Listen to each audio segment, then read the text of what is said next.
शुक्रिया ज़ेशान, आप हमें आगाह का। इतनाज़न खिपरू के नौजवान ने सिंध की सकाफत, नवादरात, दौरे कदीम की अशिया और आलात पर मुश्तमिल म्यूजियम बना डाला। नौजवान ने 16 बरस की मेहनत के बाद तमाम अशिया इकट्ठी की हैं। आइए देखते हैं सैयद नूर की रिपोर्ट में।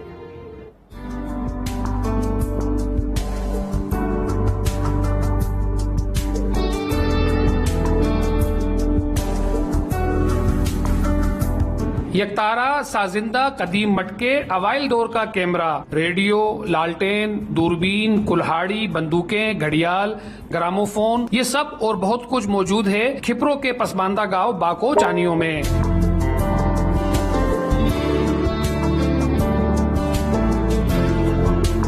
जहां सदियों पुराने और नायाब नवादिरात को जमा करके एक म्यूजियम की शक्ल दी है मकामी जमींदार ने।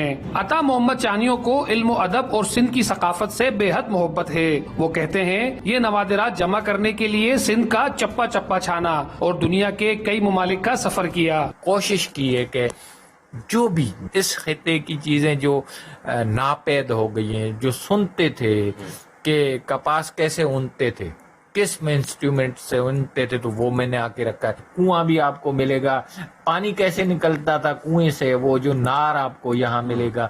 अता मोहम्मद सिंध के सूफी शायर शाह अब्दुल लतीफ भिटाई से मुतासिर हैं। वो शाह अब्दुल लतीफ भिटाई की शायरी हिफ्ज भी कर रहे हैं। खिपरो के पसमानदा इलाके में कायम म्यूजियम में एक जानिब सिंधी सकाफत की झलक नजर आती है, वहीं दूसरी जानिब आपको इल्म फन, जेवरात, कदीम सिक्के, काश्तकारी का सामान, हथियार भी देखने को मिलेंगे, जिनसे आज हमारी नई नस्ल नावाकिफ है। कैमरामैन आसिफ मेमन के साथ सैयद नूर बुखारी, 92 न्यूज।